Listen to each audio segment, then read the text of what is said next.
Bonjour à tous. Déjà merci d'être là en train de regarder cette vidéo. Pour vous donner un petit peu mon activité, voilà.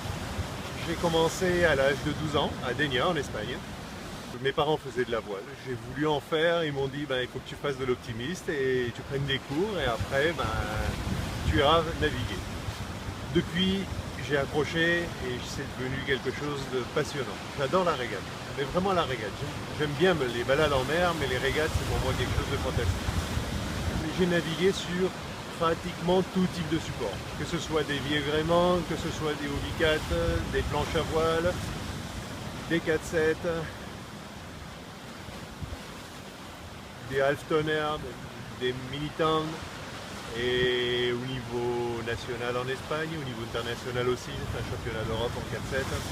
Depuis exactement 10 ans, j'ai découvert la voile radiocommandée. C'est vraiment passionnant. La voile radiocommandée, c'est piloter un petit bateau, virer des bouées à une centaine de mètres, à 20 bateaux, réussir à établir toutes les priorités, les engagements et surtout connaître parfaitement les règles de course. C'est pas facile. Une régate dure entre 10 et 15 minutes.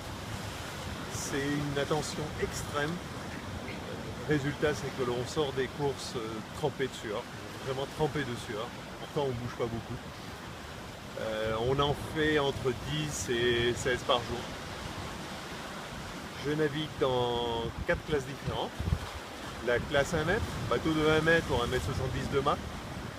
Je suis actuellement numéro 1 français. J'ai fait 10e au dernier championnat du monde, 12e au dernier championnat d'Europe au lac de Garde. Le championnat du monde c'était en Israël. Et là je me prépare pour le championnat du monde à San Francisco en mai. Ensuite je navigue en classe M. Le classe M est un bateau de 1,23 m pour 2 mètres de mât. J'ai fait 12e au dernier championnat du monde aux Pays-Bas. Je suis numéro 3 français.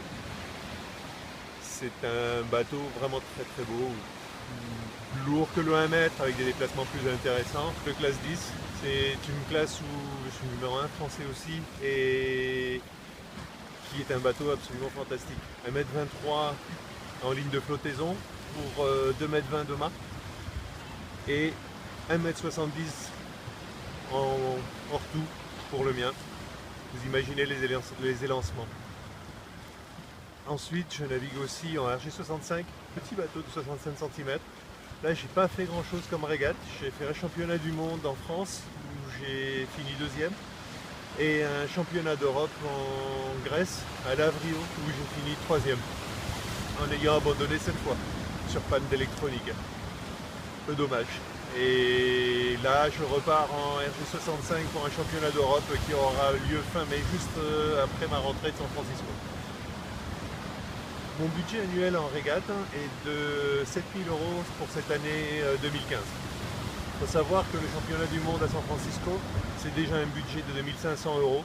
Ensuite, en France, je fais à peu près 20 déplacements, plus 5 à 6 déplacements en Europe, Italie, souvent au lac de Garde, en Espagne, ça peut être côté basque ou ça peut être aussi à Barcelone.